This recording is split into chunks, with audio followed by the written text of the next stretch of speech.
and the three refuges for those who like to join that. Namo tassa bhagavato arahato samma sambuddhassa. Namo tassa bhagavato arahato samma sambuddhassa. Namo tassa bhagavato arahato samma sambuddhassa. Buddhang saranang gacchami, Dhammang saranang gacchami, Sanghang saranang gacchami, Dutiyampi Buddhang saranang gacchami, Dutiyampi Dhammang saranang gacchami, Dutiyampi Sanghang saranang gacchami, Tatiyampi Buddhang saranang gacchami, Tatiyampi Dhammang saranang gacchami, Tatiyampi Sanghang saranang gacchami.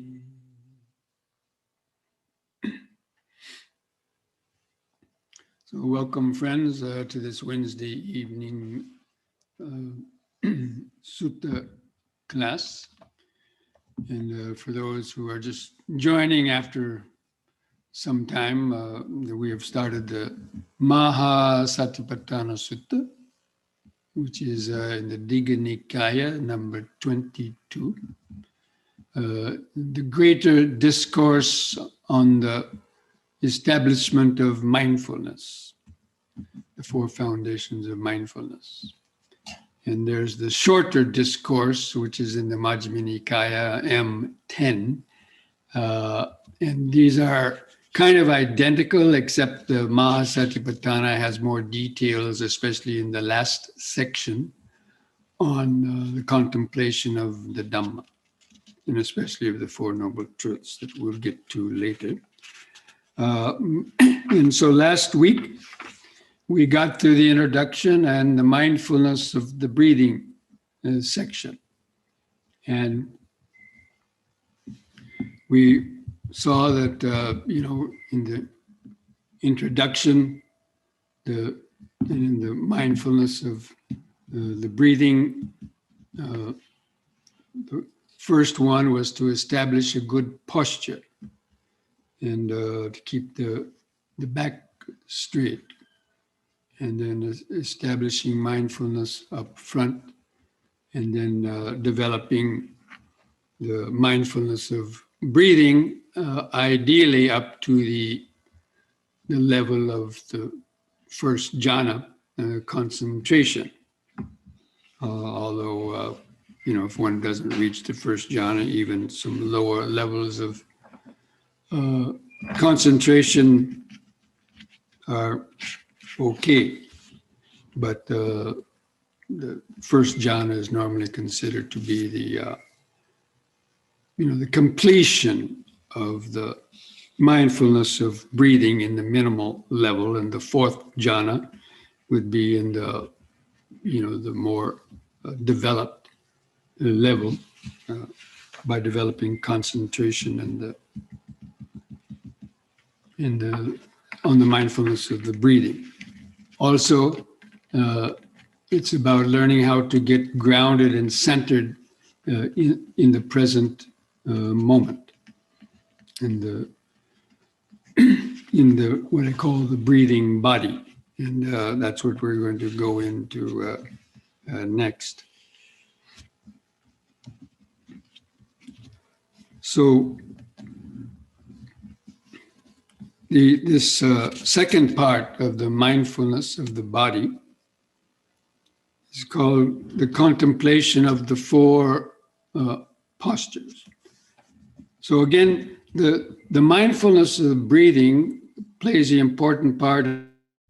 On one hand, developing concentration, But on the other hand, that concentration means being centered and grounded in the present moment in the body, because basically the breathing is going in and out of the center of the body.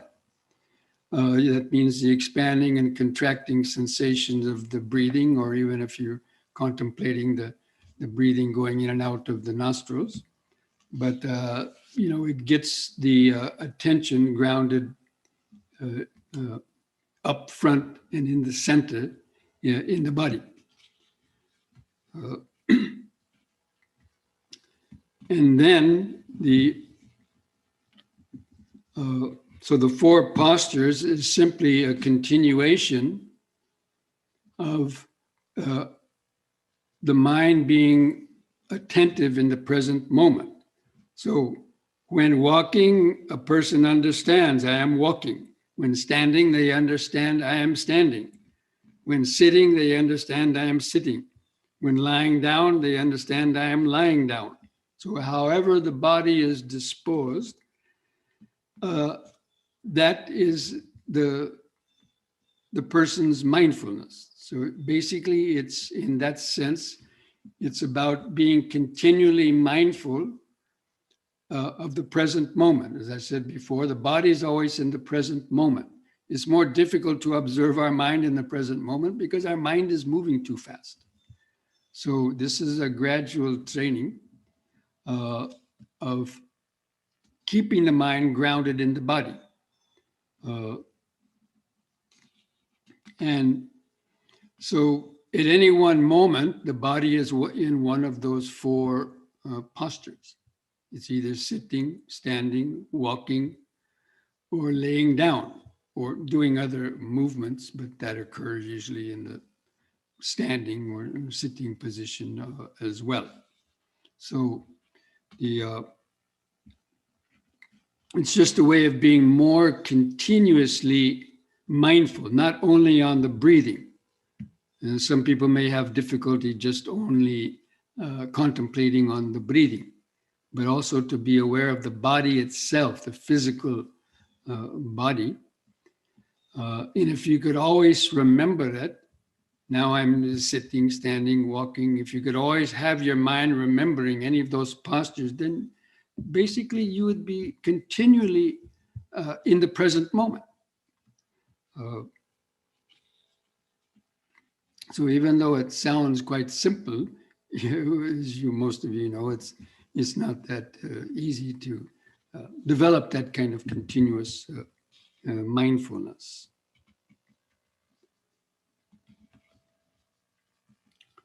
And so it makes it a more greater. Before you were just mindful of the breathing going in and out, but now you're mindful of the greater body, because it's with this greater body that we are doing actions and reacting to the world around us also. And then following the four postures comes the contemplation of the clear comprehension. And this has a couple different aspects to it. So before there was just the four postures, but even when you're in four postures, you're also doing other things. So the Buddha has us getting even more precise. So when going forward or returning, the person is mindful and fully aware. I'm going. I'm turning to the right. I'm turning to the left. I'm going forward. I'm going backwards. But when looking ahead or looking away, like turning the head, being aware of turning the other way, turning back. Any bodily movement, one does that with that full awareness. When bending and stretching the limbs, you can lift up the arm, you're aware of lifting the arm, stretching the arm out, opening the hand, closing the hand, bringing the arm back, putting it down. When taking on your clothes or putting off your clothes, when eating, drinking, consuming, basically any movement. obeying the calls of nature, while talking, while keeping silent, one has that continuous mindfulness. So you can see that this is a gradual expansion. Each of these sections, mindfulness of breathing, is initially get you into the body, centered in the body, and concentrated. So hopefully the hindrances have subsided somewhat. And then you extend that this breathing is going on within this larger body. So the postures, and then all of the movements that are going, that one is doing. So that is how present moment awareness is gradually extended in more detail. Now, there's also in the commentaries, even the Buddha explained this clear comprehension as just this knowing, any minute movement of what the body is doing. There's called the four sampajanas, which are called the knowing, the purpose, the suitability, the domain, and the non-delusion.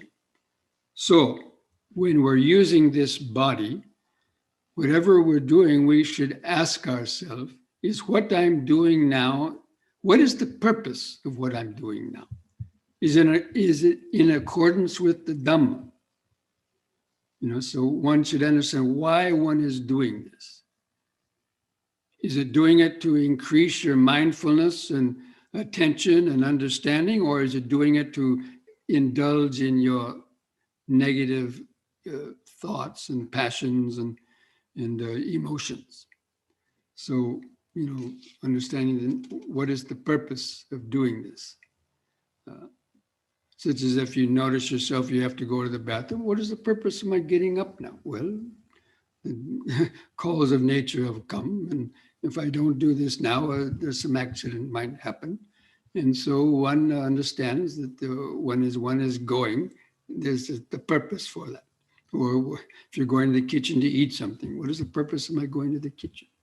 To eat food. Well, this body needs food to eat. Is it out of greed or out of need? So like that, these extra little contemplations can be part of this contemplation of the purpose of the activities of what you're doing. And then the suitability. Is this suitable for somebody who's practicing the Dhamma? Is it suitable that I'm practicing the Dhamma, that I should go to indulge in some negative or unhealthy habits, or like to break a precept? So one understands that. So that's part of the clear comprehension of the movements. And then the domain is what I'm doing. Does it fall within the practice of the four foundations of mindfulness? So the four foundations of mindfulness are considered the domain of one should always be conforming and practicing within the guidelines of the four foundations of mindfulness. And then the non-delusion, knowing that whatever we're doing in the body, it's all just a complex series of conditionings powered by the past karma, and there's ultimately no self or I that is causing this body to do anything. It's just the habits that we've accumulated, the habits and the power of the past karma, and developing the understanding that there's not a self or me or I that's doing these things ultimately, and so that's part of the contemplation of the non-delusion.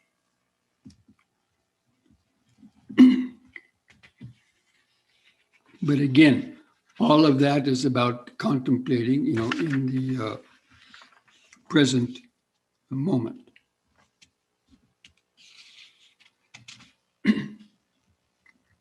And then comes the contemplation of the body parts. Now, often this is called foulness, but I don't particularly care for that translation. The Pali word is the asubha bhavana. But anyway, now that one has gotten grounded and centered in the body, basically most of that was on the external body. Okay, so now the Buddha is having us gradually, dissect the body. So far we're kind of on the whole body, but now we're this section breaks it down like a scientist would break the body down into its parts. So he reviews the body from the soles of the feet up to the top of the head, and from the top of the head down to the soles of the feet, observing all these body parts. And to know that ultimately the idea of a body is a concept in the mind, but it's an assemblage of all these other parts. So I'm not going to go over all the parts because you can read them easily here. But 5 of them especially, the hairs on the head, the hairs on the body, the nails, teeth, skin, these are the 5 things that you see on the external body. And these are also what we get attached to.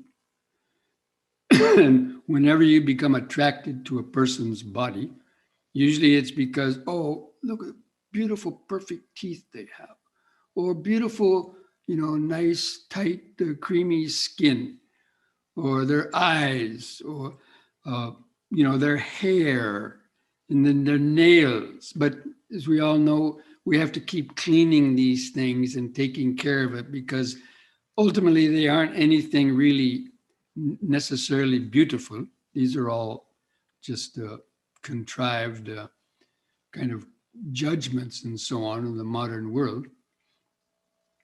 But all these parts of the body is what we get attached to. But because we only see the marks of the beauty, we don't see how they decay and how they change. So the Buddha wanted us to understand that all the parts on the body, they serve a useful function, is to protect the body from heat or cold, or allow it to survive.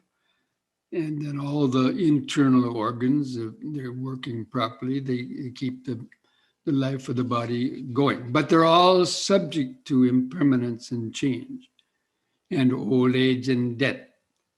And so, we might have a nice, healthy, young-looking body when we're young, but once you reach 40 years or so, this body starts changing. The body parts no longer have their strength or their beauty, and they start decaying, and they start becoming a big problem. Even when it's young, people are consumed and obsessed with trying to make their body beautiful to appeal to others. And if you don't have naturally so-called,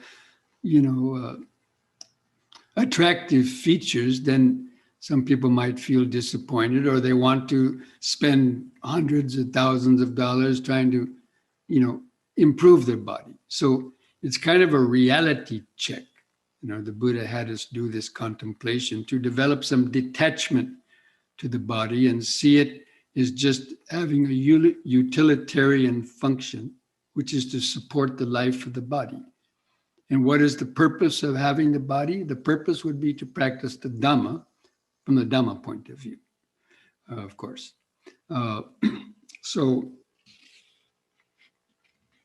then, the Buddha gives this simile of there being a bag with many different types of grain in it. And one would examine the body. Oh, in this bag of grain, there's rice, there's beans, there's peas, millet, and so on. And, just matter of fact. So the same way, the meditator examines his body. Okay, there's hair of the head, nails, teeth, skin.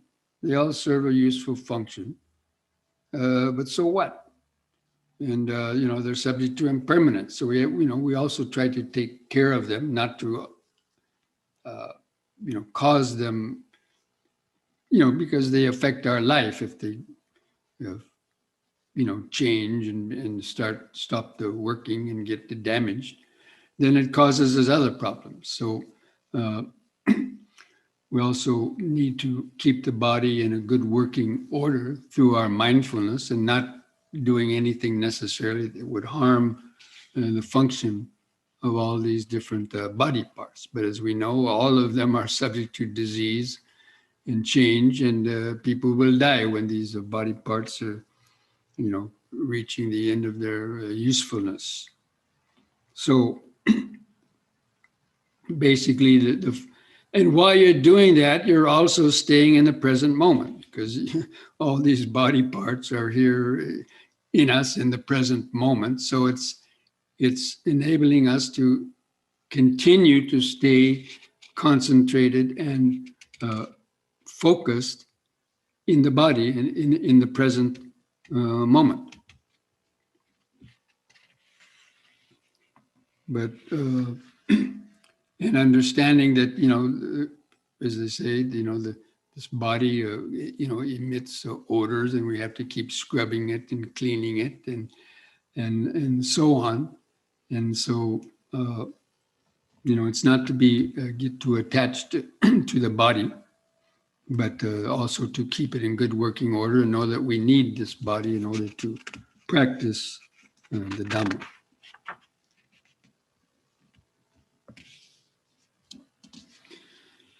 So, in that way, so also what is interesting, the idea that, when you have a tooth and you pull out a tooth and you throw it on the ground, you don't say, hey, that's my body.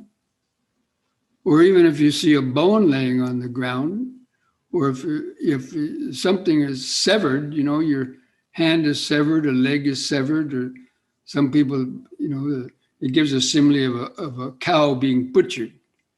And different parts of the cow are for sale in the marketplace. The butcher doesn't say, oh, when he has the tongue of a cow, he doesn't say, oh, this is tongue. He doesn't say this is cow. He says this is tongue, or this is the hoof, and so on. So only when all those parts of the body are put together and working functionally, we call it a body, a whole body. But actually, a body itself doesn't exist apart from the parts. So that's part of this kind of contemplation as well, especially in terms of knowing how we get kind of deluded and how our perceptions, we get attached to certain perceptions. But so far, again, the contemplations have been dealing with the sort of the physical aspects of the body, in the normal sort of physical actions and parts of the body. And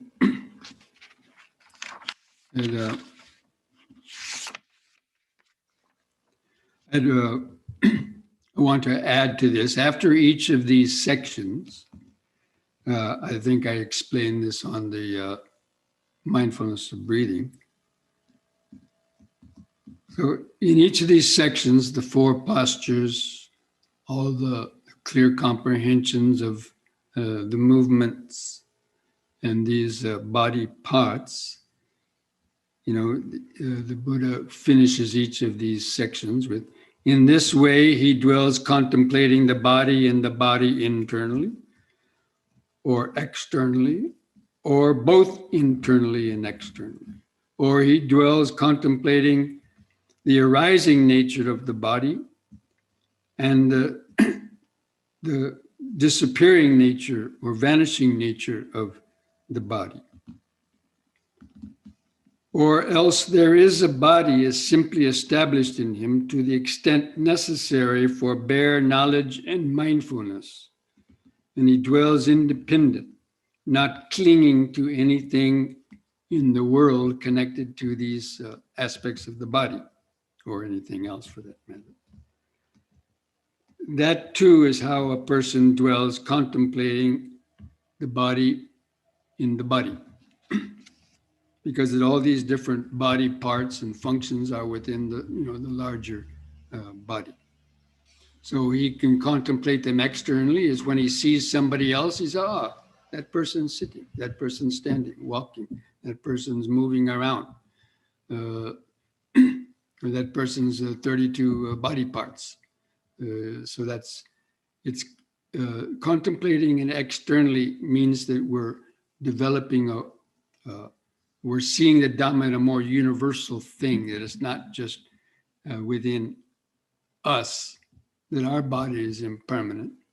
We're made up of these different things, but it's, every living creature in the whole world basically is comprised of the same things. But the last part is the best one. Or if that kind of too much contemplation is tiring, or else there is a body is simply established in him to the extent necessary for knowledge and awareness. And he dwells independent, not clinging to anything in the world. So that refers to, in the contemplation and the meditation, there is this body. You don't have to worry about breaking it down into 32 body parts if that sounds too complicated and so on. But, there is this body. It's in the present moment, the sitting, breathing body, just to the extent necessary to develop mindfulness and present moment awareness and understanding. Understanding how this, this body operates. And its arising nature and passing away nature. Its arising nature is once it's born, and because it's born from the power of past karma, it grows up. That's a rising nature, and it reaches 30, 40 years old, and it starts to going downhill. That's just, it's disappearing in nature.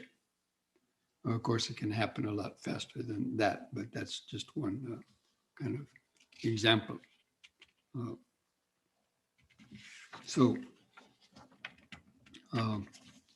Now, coming back to where we left off. Again, if any of you have any questions on any of these, then you can write them down in the chat box, and we'll leave some time for some questions.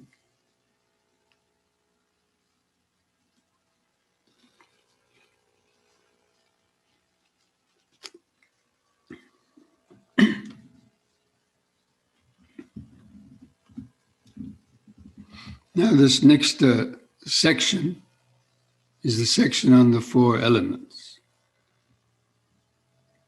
So after, basically contemplating the gross physical body, then the Buddha has you kind of getting under the skin.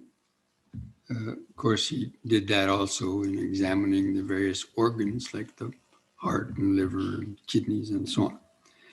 But to review this body, however it's placed, as consisting of the elements. In this body, there are the earth element, water element, fire element, and the air element. And he gives the example again of having a cow butchered and selling pieces of the cow. Says this is the air element, this is the water element, fire element, and earth element. Now, this is a very deep contemplation, actually. And the elements, I prefer to use the term vibrations. This is the earth vibration, the water vibration, the temperature vibration, or the movement vibration. Because when you call the earth element, they think it's some kind of actual thing, some kind of element, chemistry charts of the elements and so on. But actually, it's the way matter manifests itself. And actually, I think we might just, before we, because this is a very long section, and it can actually take up a whole session by itself to cover it properly. So I think we'll actually just stop with the sections we went over and see if there's any questions that have come up from these first sections of the mindfulness of the body, because I don't want to be rushed in going through this section on the four elements, because there's a lot in that. So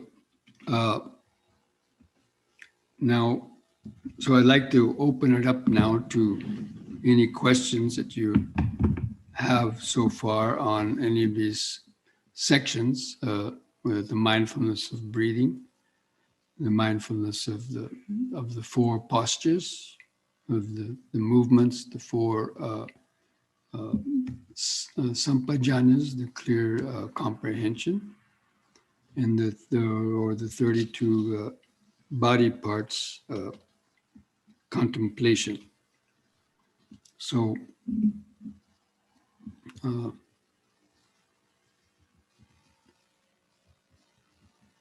let's look to see if there's a question in the chat.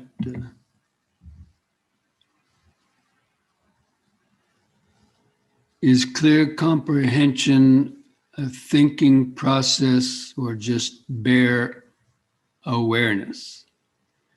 Well, it's both. It's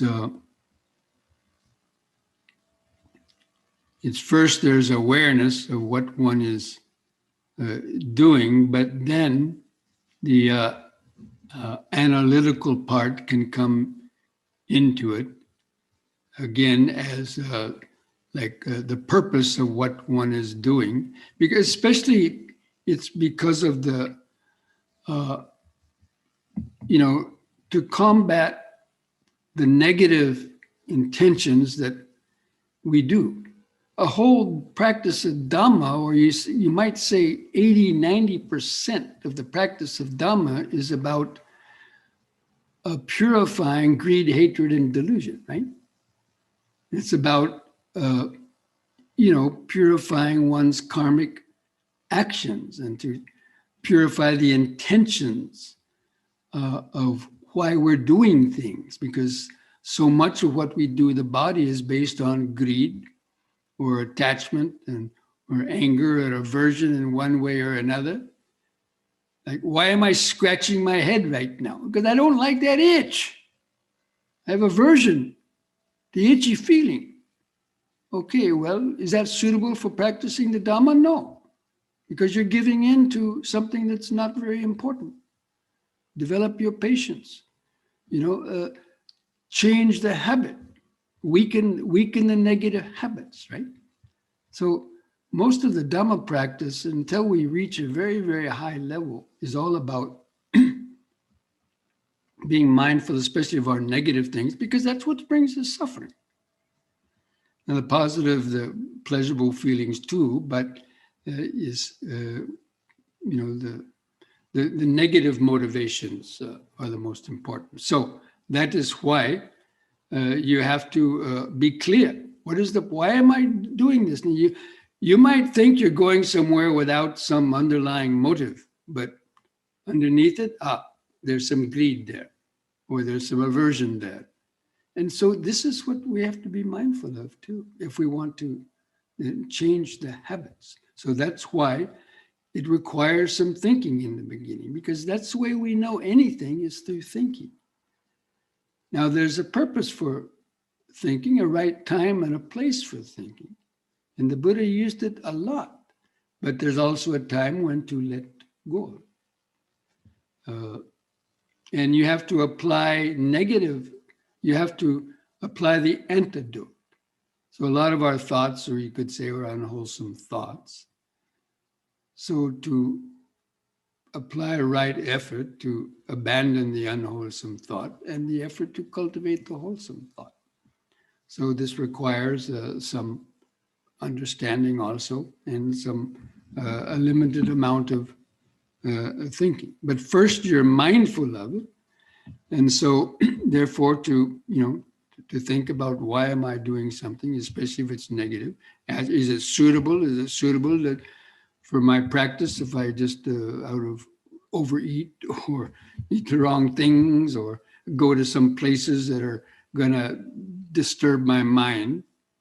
So these are, important aspects of the clear comprehension, because most people don't have the clear comprehension and they keep on repeating the same habits and things over and over again, and then regret it and worry about it later. So that is why, yes, the clear comprehension does involve thinking. But then once you've, got insight onto it or overcome the negative impulses and so on, or the unhealthy impulses, and then, you come back to the awareness.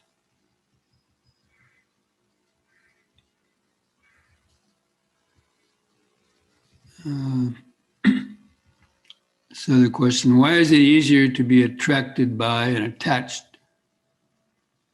to bad things than good things, like Dhamma and practice of meditation? Well, that is true. It's very interesting that it is easy to do things that are bad for us. I mean, since you were a child, how easy was it to pick up bad habits, using bad language, using negative body language, like, flipping somebody the finger, or, indulging in unhealthy foods, smoking, for example, drinking, of course. There's so many examples, gambling and,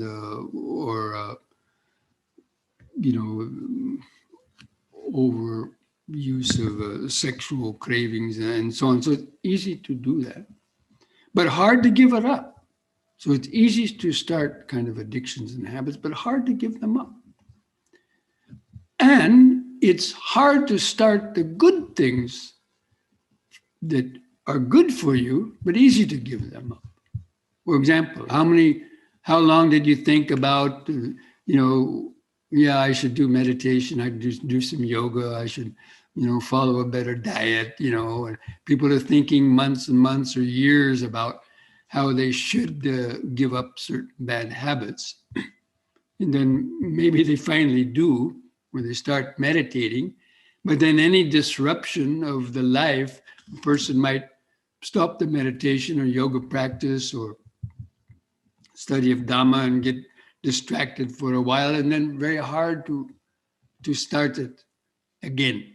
So it's kind of easy to give it up. So it's hard to start it and easy to give up things that are good for us. And so it's very interesting. And, I can't give an exact reason why that is so, but it's just because of the ignorance and the conditioning of the world and the way that the world has evolved, and the societies and the human race and so on has evolved for, the consumption of pleasurable experiences, because again, they've lost that connection to the present moment. So all they know is this consuming of pleasurable experiences because they've lost that connection with the natural pleasure of present moment awareness, of being content and grounded in the body in the present moment.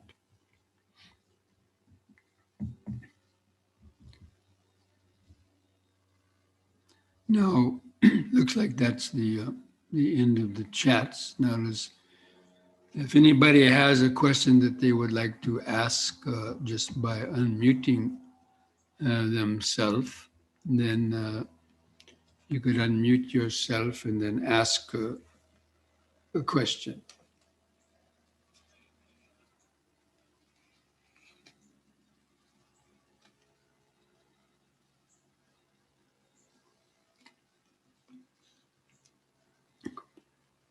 Now, you might have noticed that I just took a drink of water. So what is the purpose of my drinking water? So that would be a legitimate part of clear comprehension. Now, it was just water, right? Now, if I had a whiskey there and I reached out and wanted to drink a whiskey, then I would have what is my purpose of drinking this whiskey? With water, we know that water is good for you. And, the body needs water. And if I don't drink enough water, my voice will get raspy and so on. And is it suitable for what I'm doing? Yeah, unless you want me to cough and my voice to go off, then, so that's just a simple example about the clear comprehension of what we might be doing.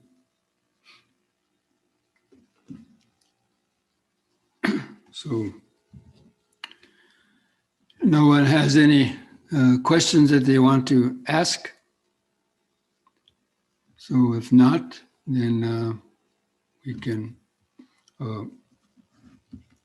take a short break and then come back and do some yoga stretches and then have our meditation practice. Okay? So we'll see you back in a few minutes.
Okay, friends, so start to stand straight.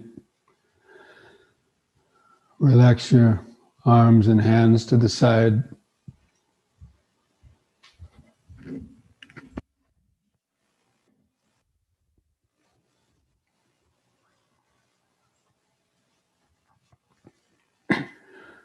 Just feel the standing body. Feel the feet pressing the floor. Feel the arms and hands hanging at the sides.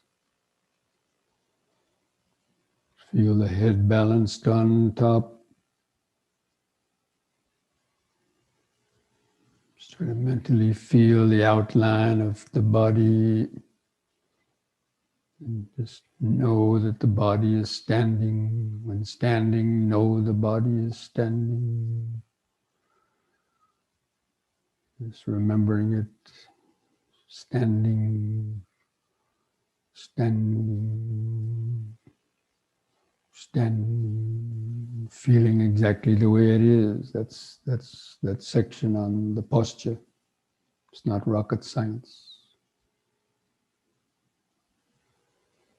And then begin some deep, slow breathing.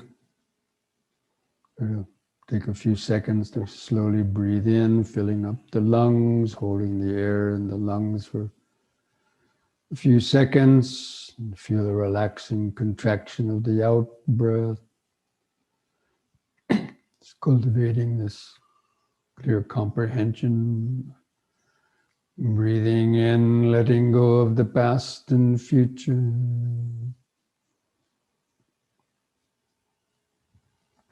Breathing out.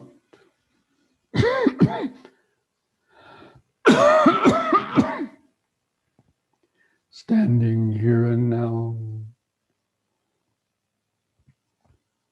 Breathing in, letting go of the past and future. Breathing out, standing here and now. What is the purpose of our doing this? Standing and breathing. We're hoping to develop concentration, becoming grounded and centered in the body. That's the purpose of what we're doing.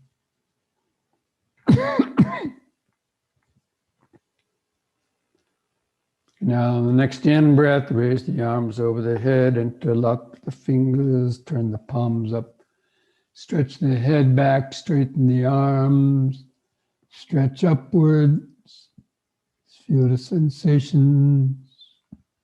On the out-breath, turn the hands down, touch the top of the head. Again, in-breath, palms up, straighten the arms, head back.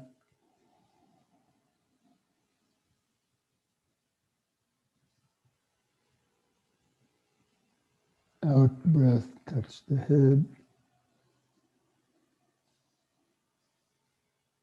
Third time. Hold that upward stretch longer. Bend back a little bit.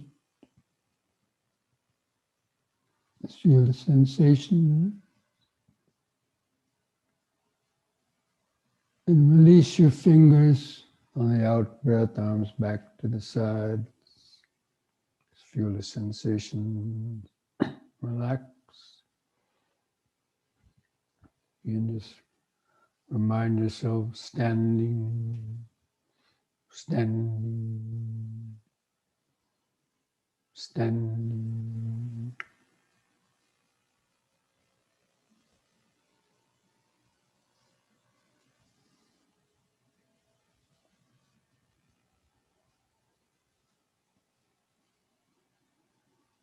Present moment awareness. Becoming more grounded, centered in the present moment in the body.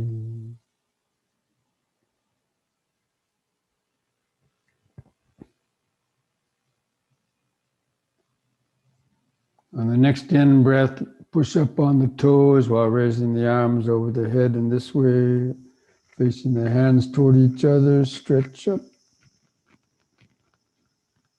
The out breath, come back down, arms to the side, heels to the floor.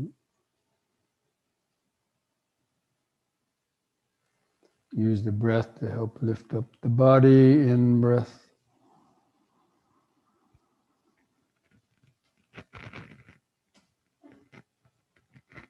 Out.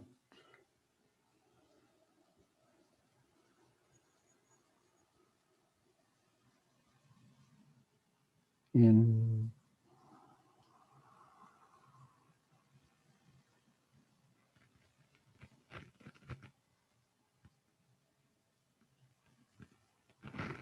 Out.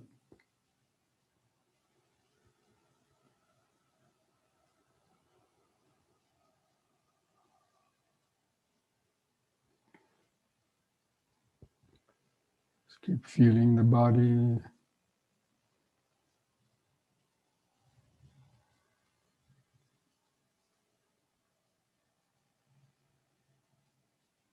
So when the body is doing these different movements, just knowing it. Body is lifting up, bending this way, stretching that way. What is the purpose of that? To get the life force activated, help become more grounded in sensation. That's the purpose. Is it suitable? Yes, it's suitable for developing concentrated awareness. Is it within the domain of the four foundations? Yes, grounded in the body, present moment.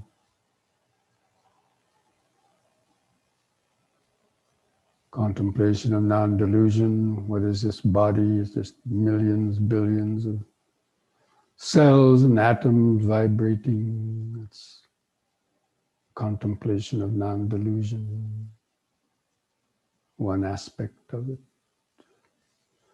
Okay,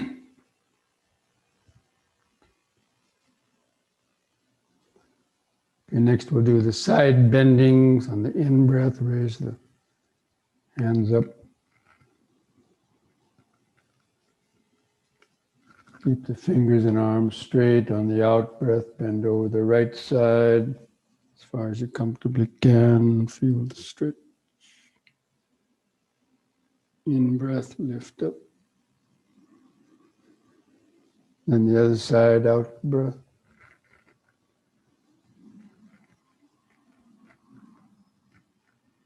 In-breath, up. Out-breath to the right.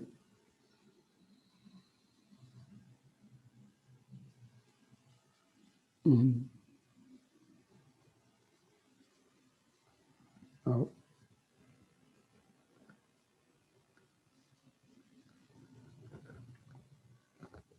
Once more to each side, out-breath to the right.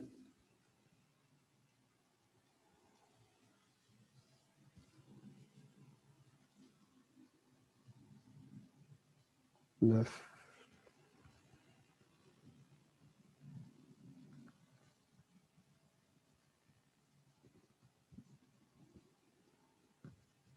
From the out-breath, lower the arms.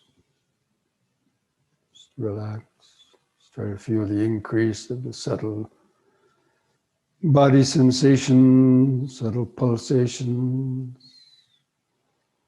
The more subtle sensations you can notice, the more deeper grounded and centered internally the mind becomes. It's also the purpose and suitability of this practice. Help ground and center the mind, deeper subtle vibration, deeper level of awareness.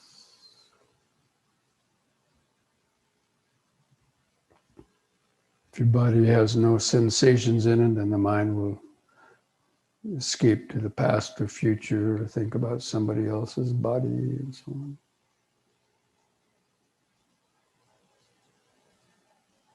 So this practice is suitable for maintaining inward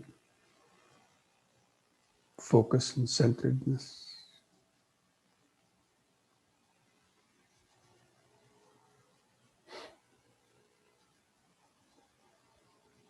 And next we'll do the knee bending On an in-breath, lift up on the toes again and the arms up front for balance.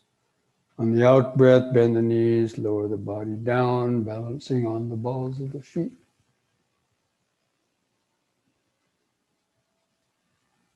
In-breath, push up. All the way up. Again, out-breath.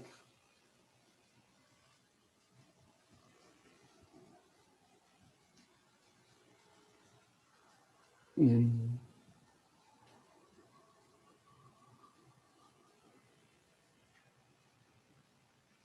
Out.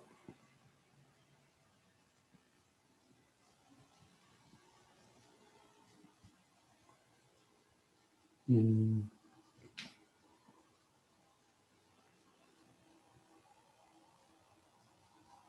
The out breath, relax.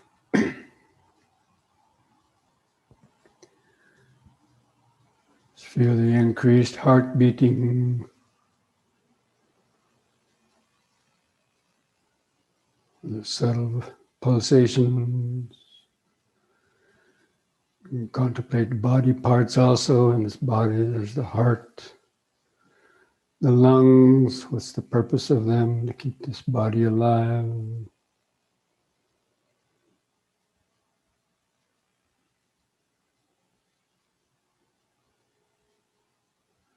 They're also subject to disease, problems.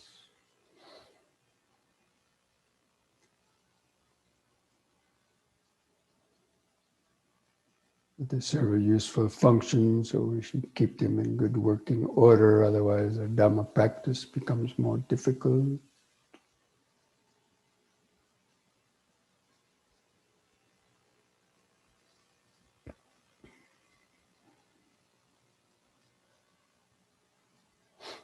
Okay, now spread the legs apart, at least 3 feet, wider the better. And hold the hands at the chest. Breathe in, hands over the head.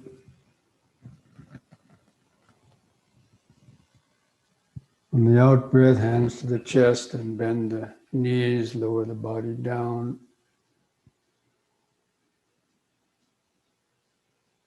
The stretch in the hips and knees, in breath all the way up.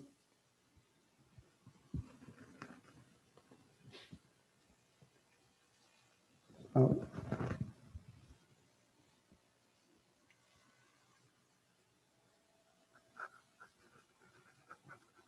In.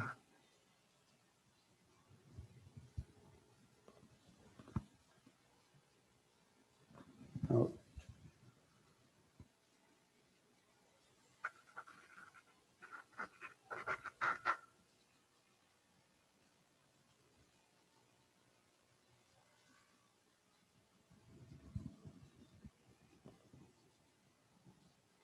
Out breath.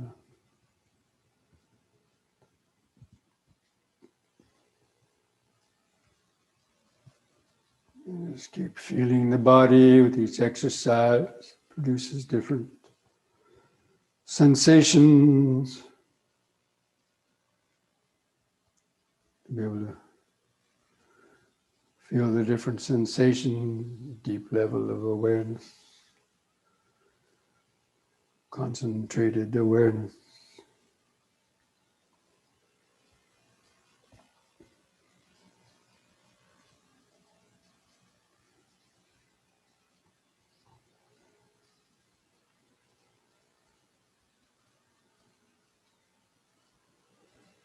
Just letting your thoughts come and go in the back of the mind, keeping the feeling of the vibration body in the front of the awareness. You now hold the arms out to the side. We'll do twisting from right to left. Breathe in. On the out breath, twist to the right. Keep your eyes focused on the hand going back.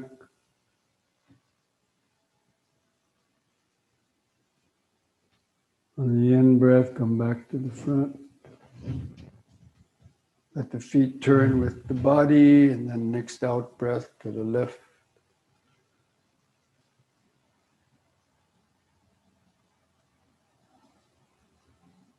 In breath right. Let the feet turn with the body into the right out breath.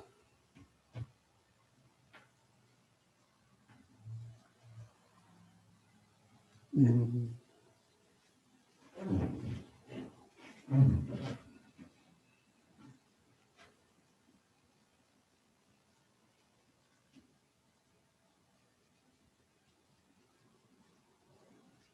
Out.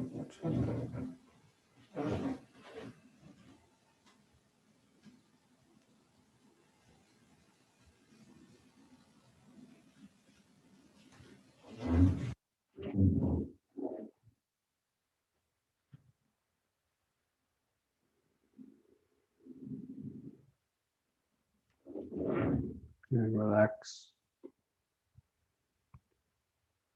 Feel each foot pressing the floor.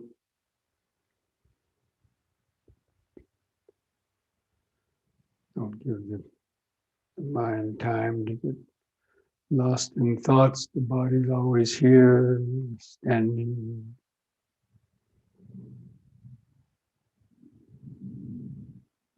The arms and hands hanging at the side. Clothing touching the skin on different places.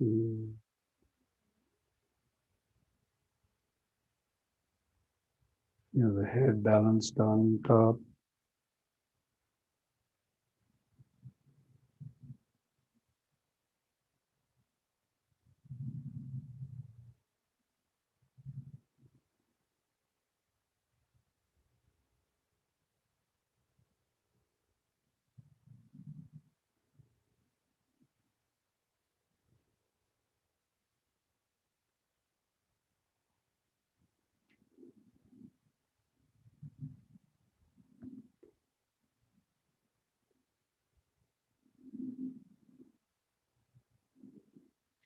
Now we'll do forward and backward bending.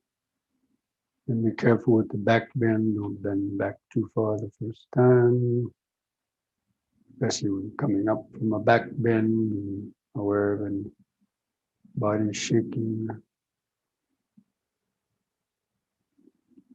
And breathe in.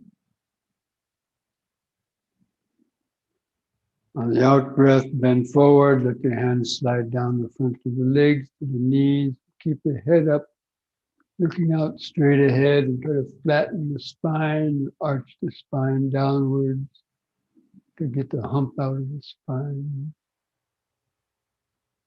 Keeping the legs straight. In the in-breath, lift up. Move the hands under the buttocks for support. Let the head go back. Out breath, bend backwards. Not too far the first time. Keep the eyes open. In breath, carefully lift up.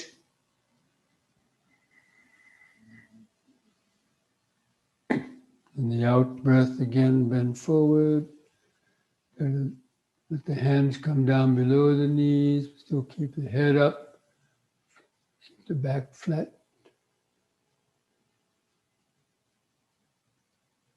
Feel the stretch in the back of the leg. In breath up. Again, the out breath, back bend. Bend back a little more.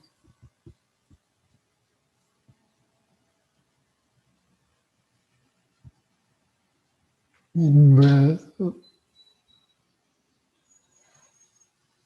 Again, out breath.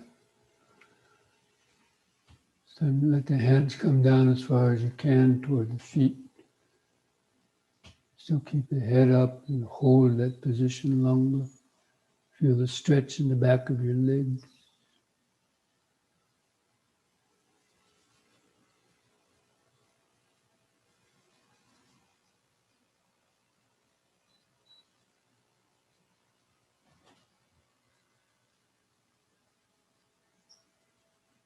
The in-breath, lift up.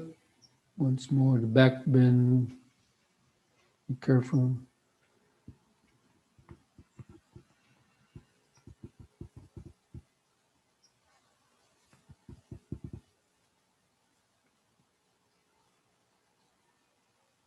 In breath.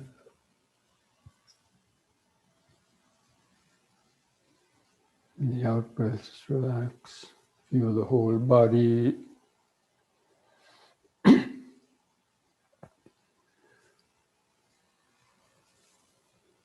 Vibrating, pulsating.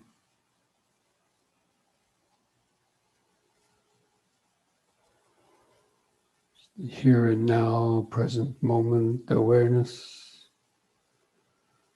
grounded in the body.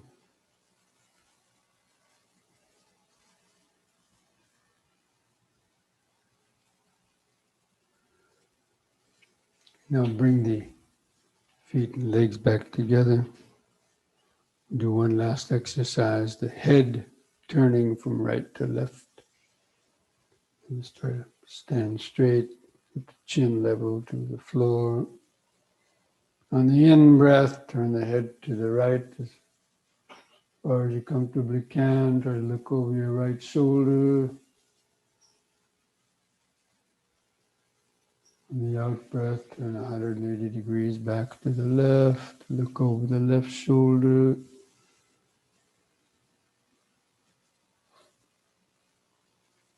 And the in-breath back to the right. Just concentrate into the neck vertebrae. Imagining, feeling the neck vertebrae loosening up, back to the left on the out breath.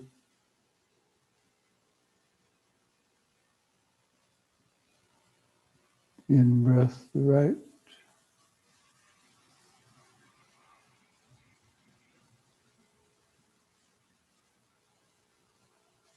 Out breath, left.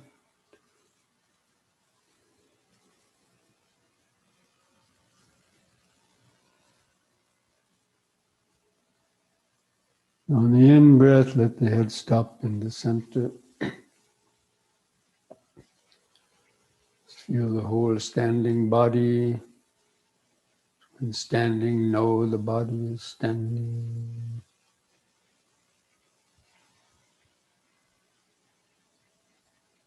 Breathing. Breathing in, standing. Breathing out, standing. Practicing both breathing awareness and posture awareness.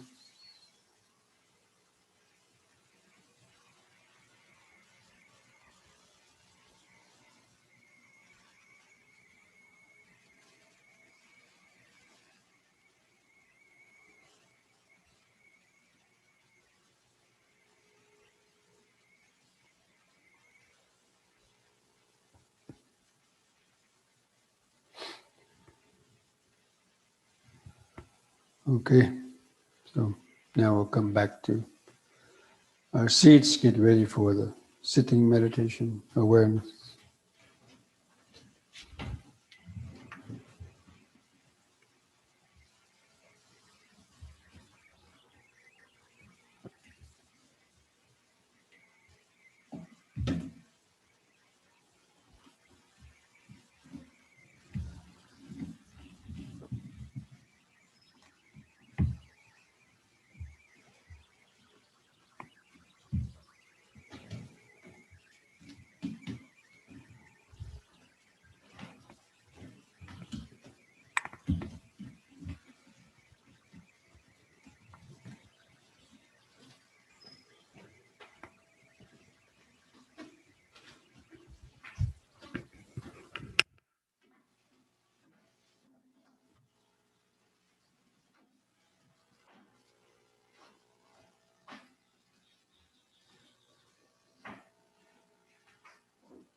Okay, friends, so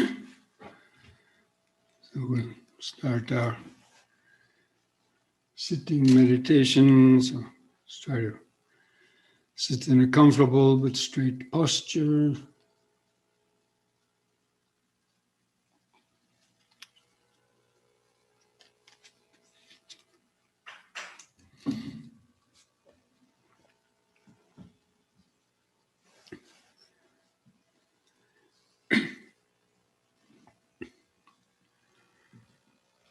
We're sitting down, crossing the legs, keeping the back straight.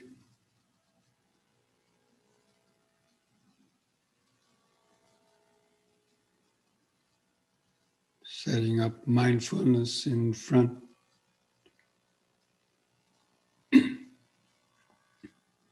Just knowing this body is sitting. Before it was standing, doing yoga exercise. Now it's sitting.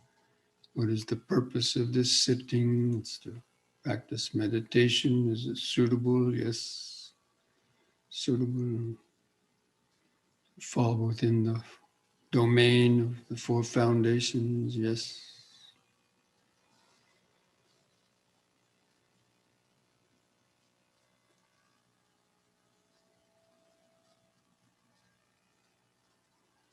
First of all, just bring the attention down to feel the weight of the body pressing the floor.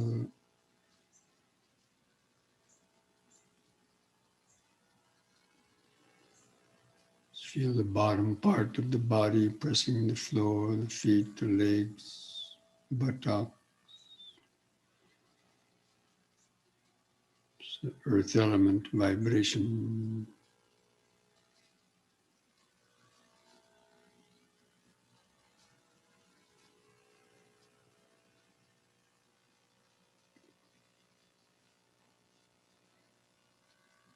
You can feel those different parts of the body, from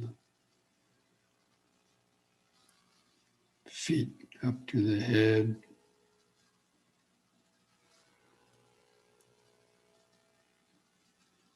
Feel the hands touching together, the clothing touching the skin on different places.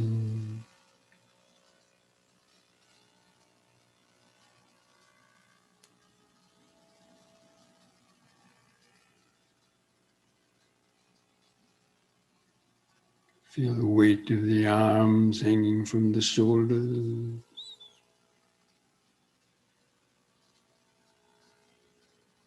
Feel the clothing touching the skin in different places, especially on the shoulders or arms.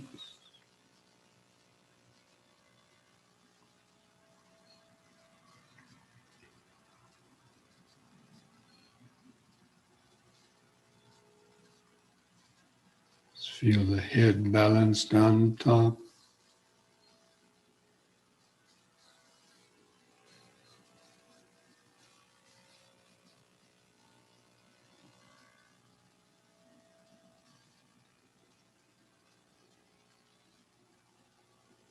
Just try to mentally feel that outline of the sitting body.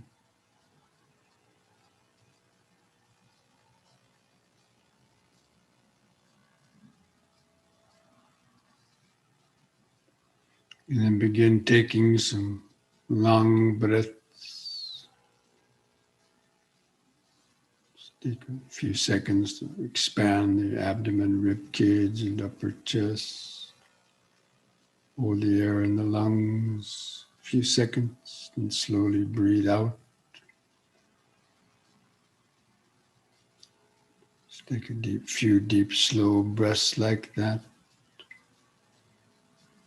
Taking in a long breath, one nose, and breathing in long. And breathing out long, one nose, and breathing out long.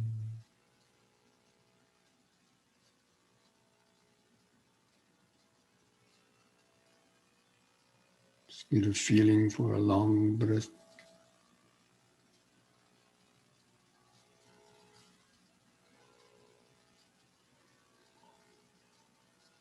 and a long out breath.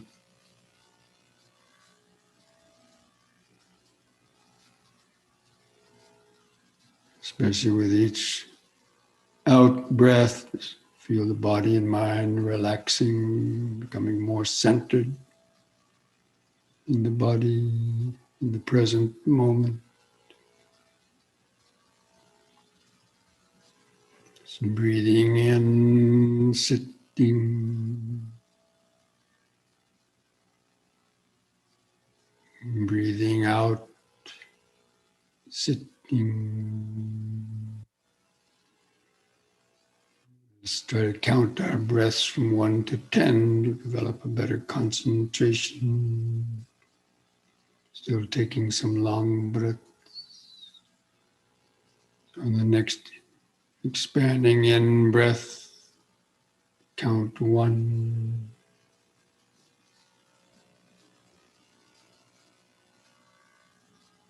Feel the brief pause on the contracting out breath, count 1.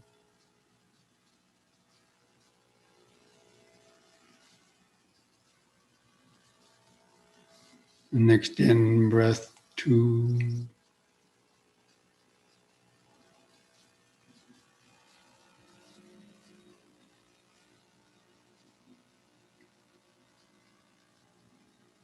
Out breath, 2.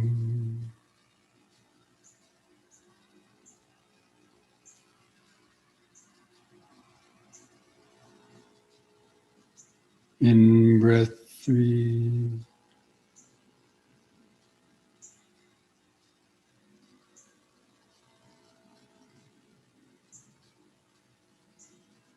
Out breath, 3.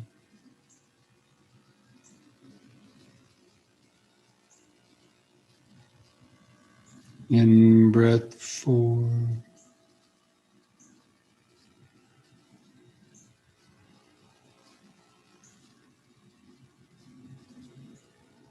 Out breath, 4.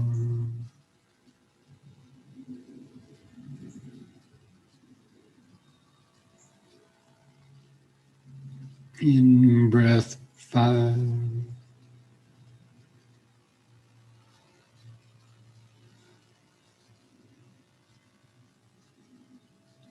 Out breath, 5.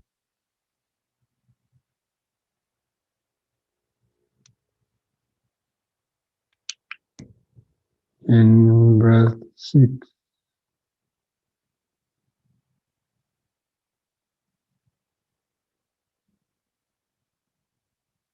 Out breath, 6.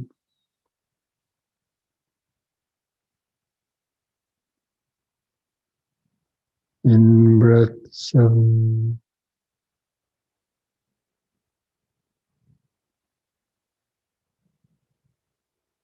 Out breath, 7.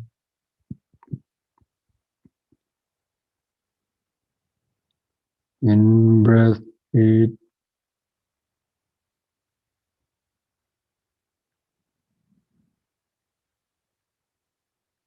Out breath, 8.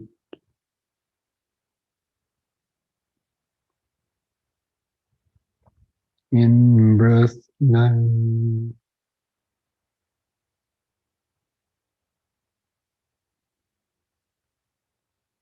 Out breath, 9.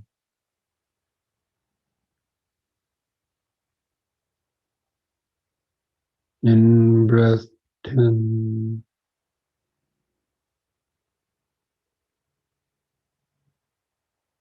Out breath, 10. Now discontinue the long breath. Don't try to control the breath any longer. Let the breath return to its shorter, uncontrolled rhythm. But continue to feel it. Stay focused on the subtler, shorter movements of the abdomen, rib cage, or chest. Or if you like, you can feel the air as it enters the nostrils and feel the the lungs expanding, the out breath, lungs contracting, the air going out to the nose to develop a continuous concentration, breathing in the short breaths. One knows it's a short breath. Breathing out a short breath. One knows it's a short breath, but it's always changing.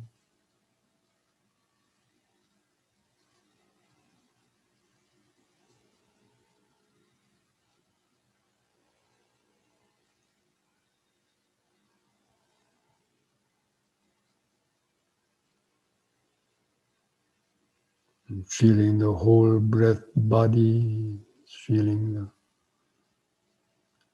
all the expanding sensations, and then the brief pause,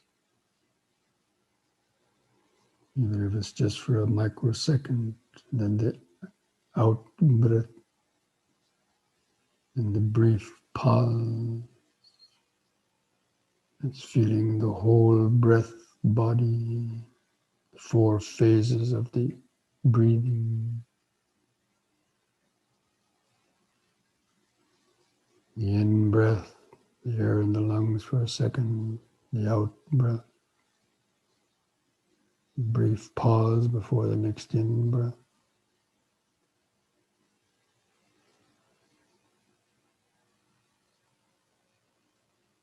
It's called connecting the breaths,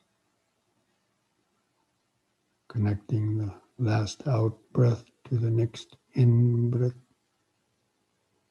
by feeling the pauses, feeling the brief pauses in between the breaths is important to connect the breaths. Normally the mind will wander in the brief pause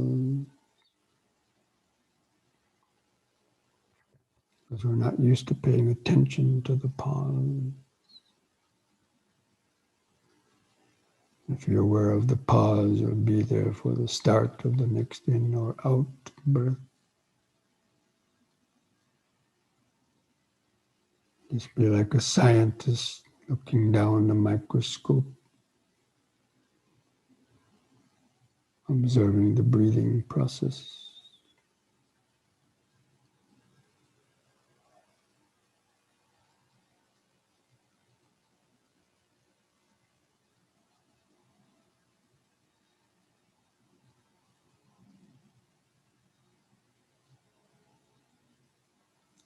Again, with each out breath, tranquilizing the body and mind more and more. It means relaxing the body and mind. With each out breath, getting more grounded in the present moment.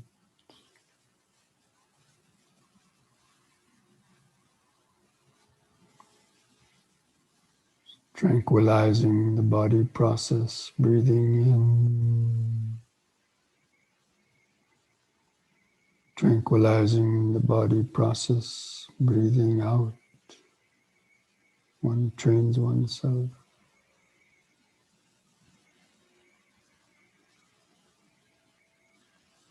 Keeping the body still, keeping the mind still.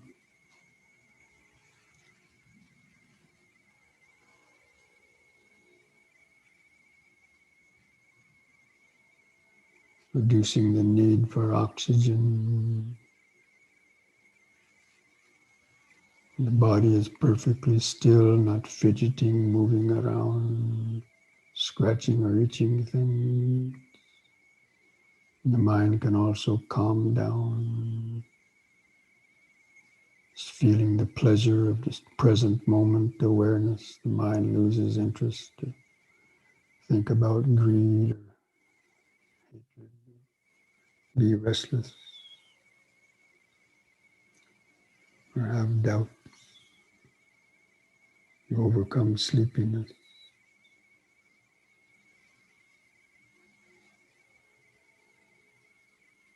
Just feel that tranquilization with each breath.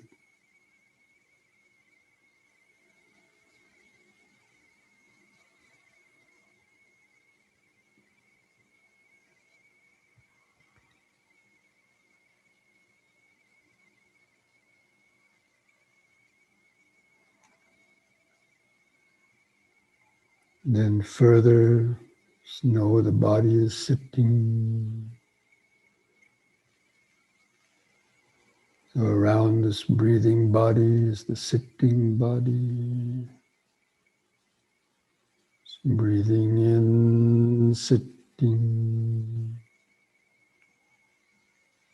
Breathing out, sitting. I'm just feeling the outline of the sitting posture, the breathing inside.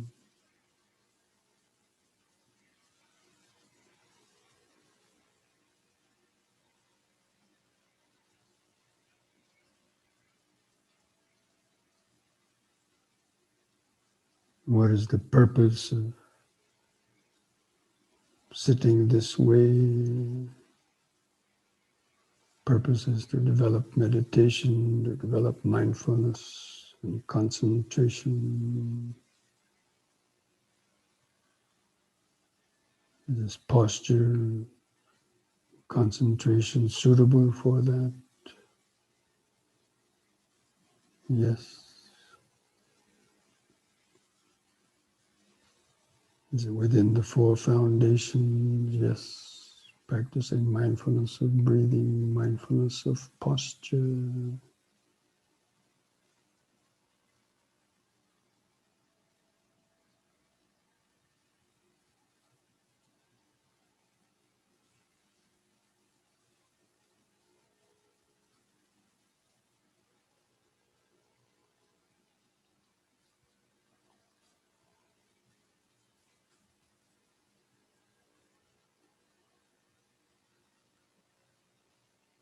If you still have some wandering thoughts, random wandering thoughts, you can develop the 32 body part contemplation, or just contemplate still with the breathing body within this breathing sitting body.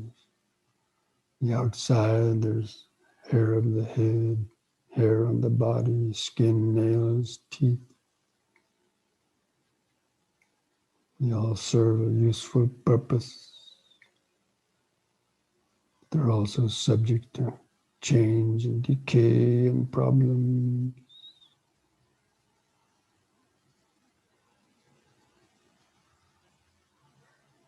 And within this body, there's all the different organs, the blood,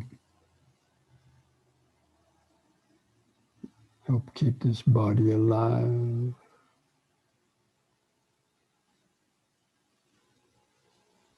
And all the different organs and parts of the body are also subject to decay, change, problems. If we abuse them, cause us a lot of pain, and medical bills and worries. Especially if we abuse the body, consume improper things, or unmindful.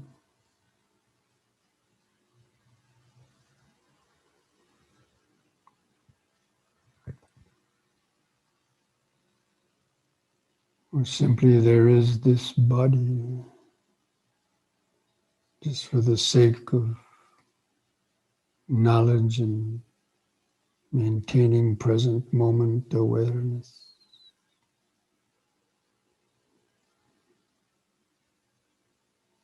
Just breathing in, sitting. Breathing out, sitting.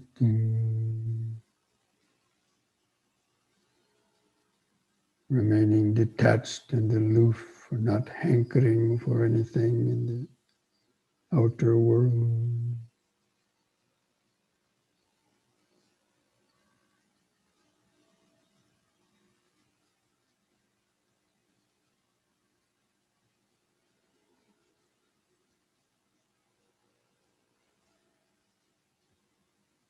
Feeling the subtle vibrations of the inner body, the present moment awareness.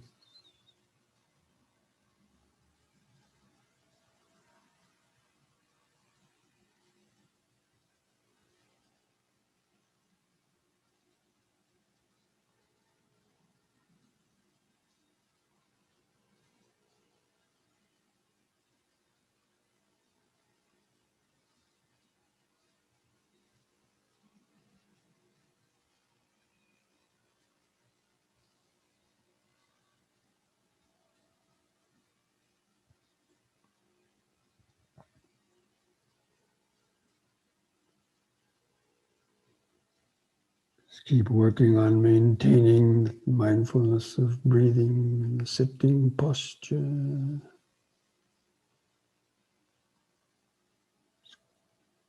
Feeling the breathing body within the larger sitting body.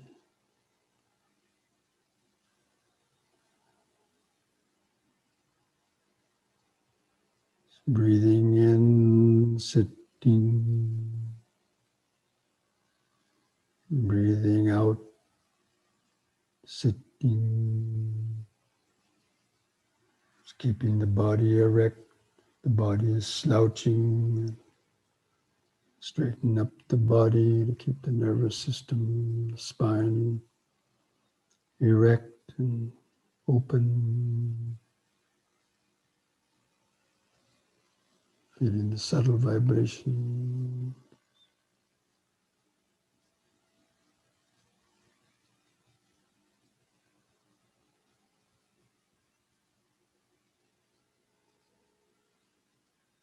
And what is the purpose of doing this meditation? Is to develop mindfulness, concentration, and wisdom, to gain insight into the nature of suffering.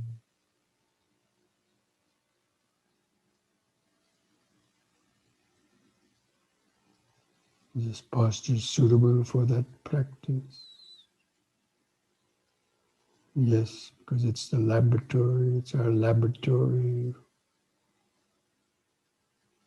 for the meditating scientists.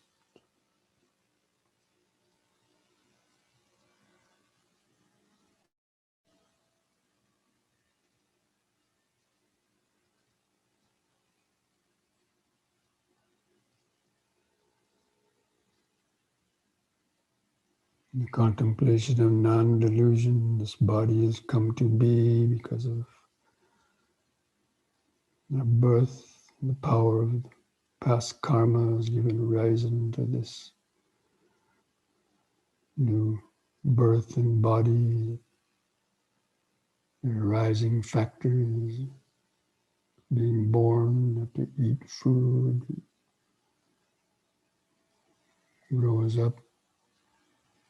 The arising factors, and then the dissolution factors, decay and death. When any of the organs stop functioning, death could occur, dissolution factor.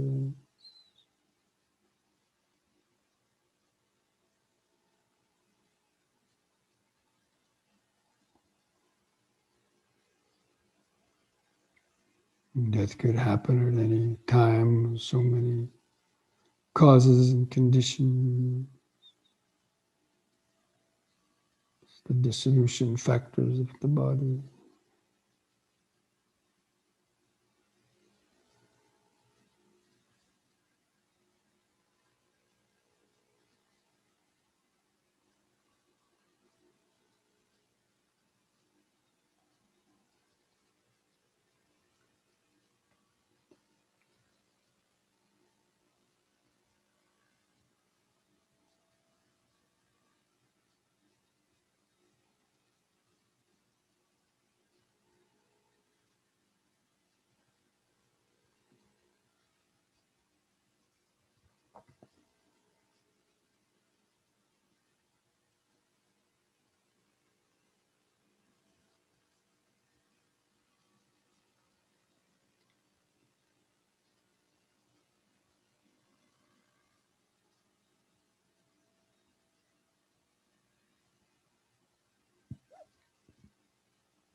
Breathing in, sitting. Breathing out, sitting.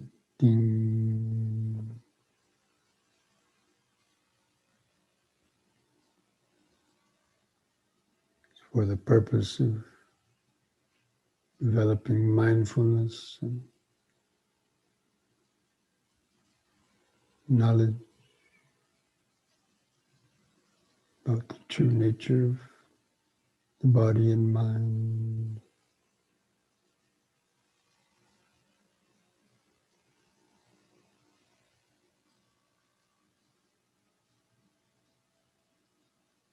Just overcoming hankering and desire for sensual craving or aversion.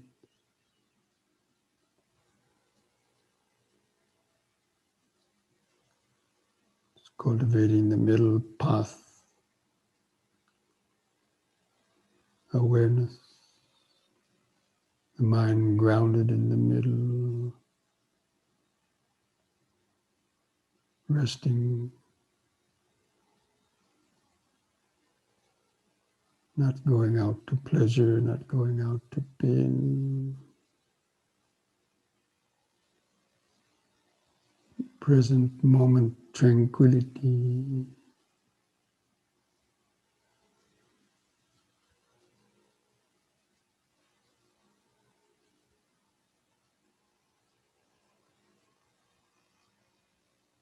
Centered in the breathing body.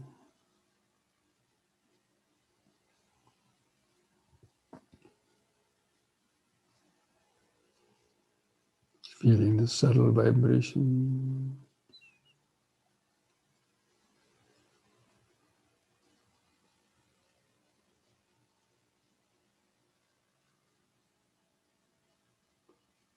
Just remembering the simile of the bath apprentice.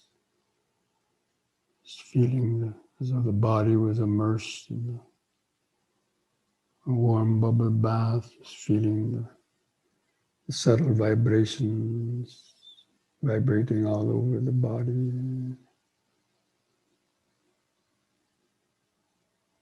Feeling that pleasure and happiness, the present moment awareness, connected to the subtle vibration.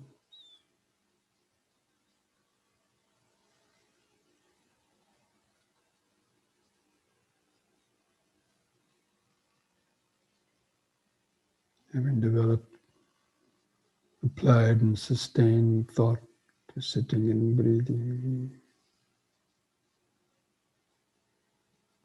The first jhana awareness.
That's contemplating the body in the body.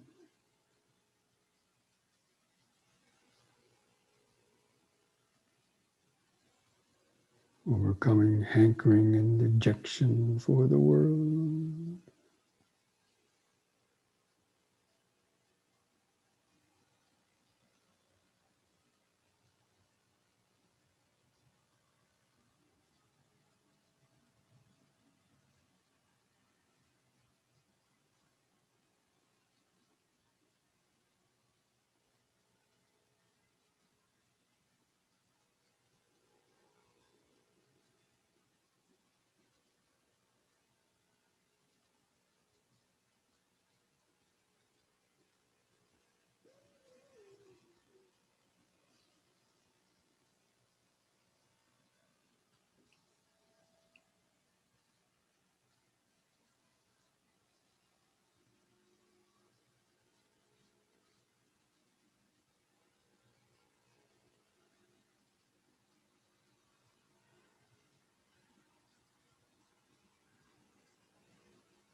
What perceptions or thoughts arise based on that sound vibration?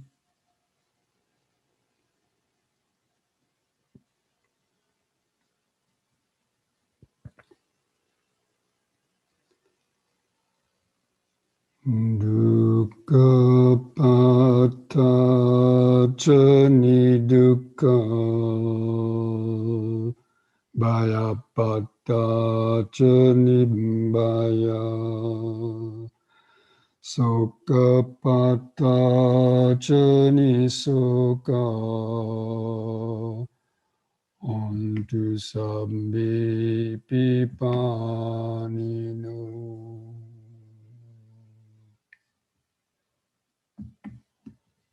May the suffering be free from suffering. May the fear struck be free from fear.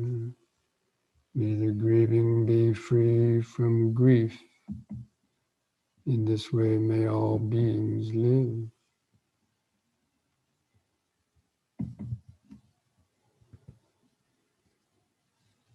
And thus spoke the Buddha.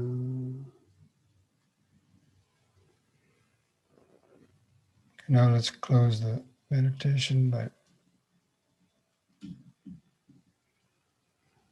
sending out some thought vibrations of metta.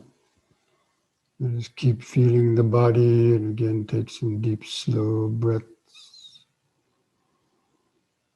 After breathing in, hold the air in the lungs a few seconds to send metta to the cells of your body and nervous system, mind. Metta being the oxygenated blood and life force. You feel the relaxing contractions of the out breath. It's cultivating these basic thoughts. May I be well, peaceful, and wise. May I be free from excessive attachment and greed, fear, worry, anxiety, and suffering. May I have the patience, strength, mindfulness, and wisdom to meet and overcome all difficulties in life. And be able to continue to hear the teachings of the Dhamma and practice the 4 foundations of mindfulness to overcome confusion and suffering. May I be well, peaceful, and wise.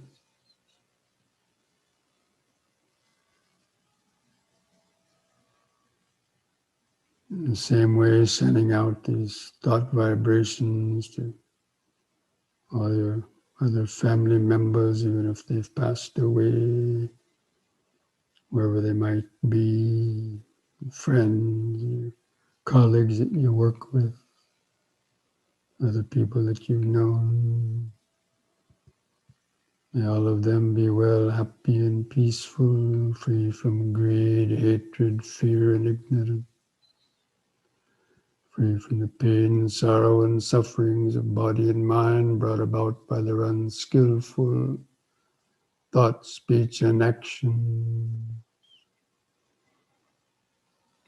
May they also have the opportunity to hear the teachings of the Dhamma and practice the 4 foundations of mindfulness, overcome confusion and suffering. May they be well, peaceful, and wise.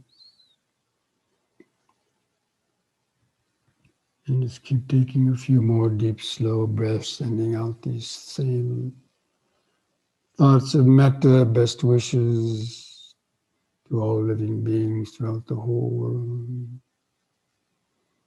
May all living beings, wherever they might be in the whole world, be well, happy, and peaceful, free from greed, hatred, fear, and ignorance, free from the self-created pains and sufferings of body and mind through their unskillful thoughts, speech, and action.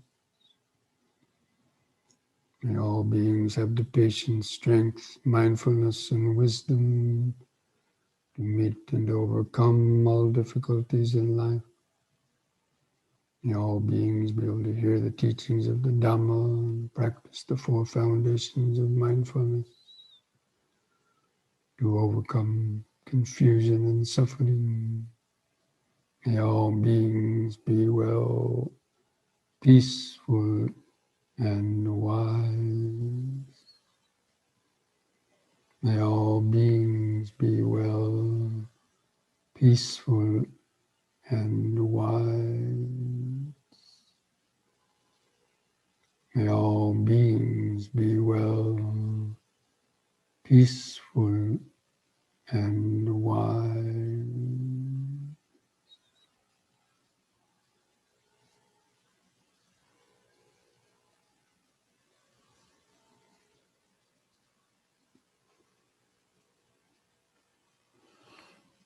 Okay, now to finish, I invite you to join in chanting the sadhu 3 times slowly.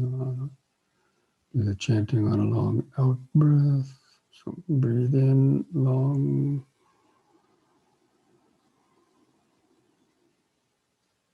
Sadhu.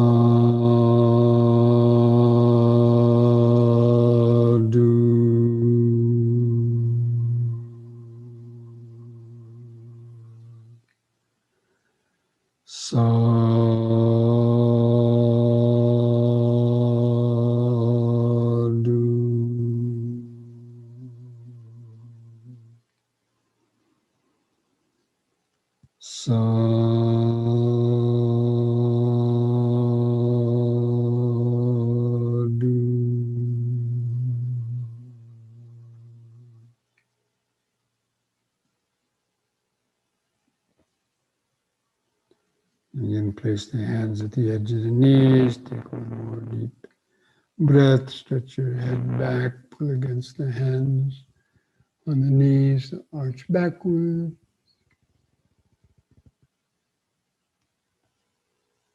And lift the head up on an in-breath, and on the out-breath, press the chin to the top of the chest.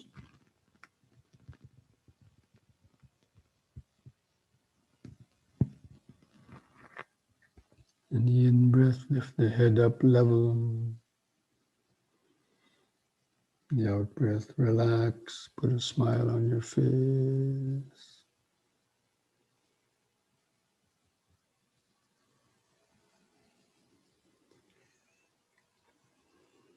Okay, friends, so this brings our Wednesday evening Sutta study to an end, especially with our study of mindfulness. Mindfulness should really never stop because we're always grounded in this body, especially mindfulness of the body. You have no excuse why you can't meditate because, your body is always one of the 4 postures. You just remember it. Now I'm sitting, now I'm standing, now I'm walking, now I'm laying down. It's not rocket science. And if you can do that without letting the mind get too distracted, you're meditating in a sense. That's why mindfulness of the body is one of the best practices because we have this body with us all the time. It's literally just beneath our nose. There's no excuse why you can't feel it.